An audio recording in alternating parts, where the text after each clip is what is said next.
Okay, so this is the big lecture where after this one, you will have the tools to calculate all these friction factors that are assigned a lot in the project and in the homeworks.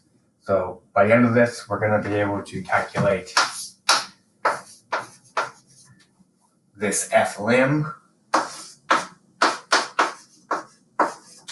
and an F turbulent. You don't know what these are yet, but we're going to get there. So that's just the point I want to make before we start.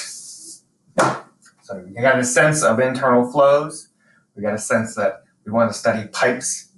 We have a sense of when this fully developed thing is true or not, and that's that entrance length we can calculate. We know Reynolds numbers are very important, but we haven't really gotten into the details of those pipe quantities, and that is what this is about. So I'm going to show you how we do this. So we will draw our classic straight pipe. Right? From last lecture, we know we're really going to be motivated to draw this picture if we know that that entrance length is like really small or smaller than the actual length of the pipe. You get that down, and that number is usually always pretty small. Motivated, and we're allowed to draw just a single straight pipe. You need a coordinate system to define your velocity field from lecture 1.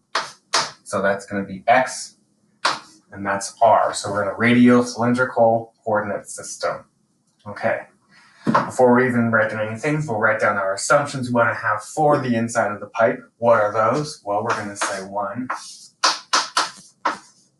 We're going to consider steady flows. So let that say to yourself that the time operator will just make something 0.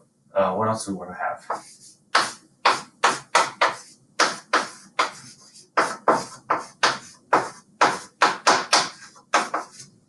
Incompressible flow, we're always going to have that until the last part of this class, but it still means something.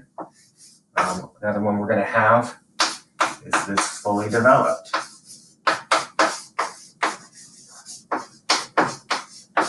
Okay. We have a sense of what that means now based on the entrance length. That's how we could actually draw this, but you'll see one more quantity, one more thing that pops up because of making this statement. And then the other kind of thing we're going to say, because it's this class, and we're not solving this from straight up the Navier-Stokes equations, is we're going to assume or say that pressure is only a function of the axial distance. So, right, that's essentially saying that, how do I want to say that?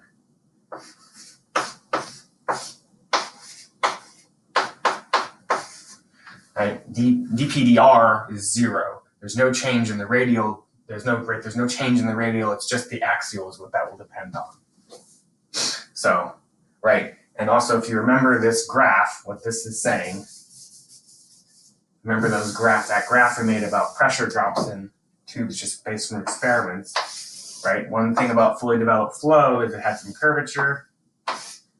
It got past our entrance length.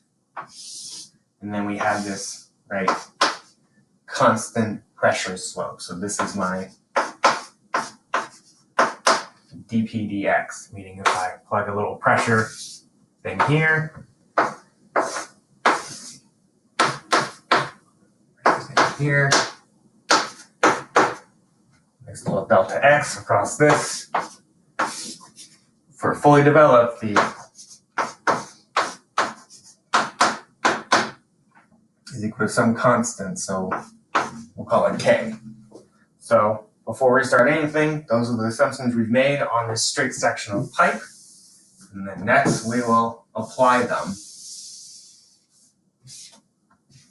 And we'll use a force balance, and we'll get some quantities.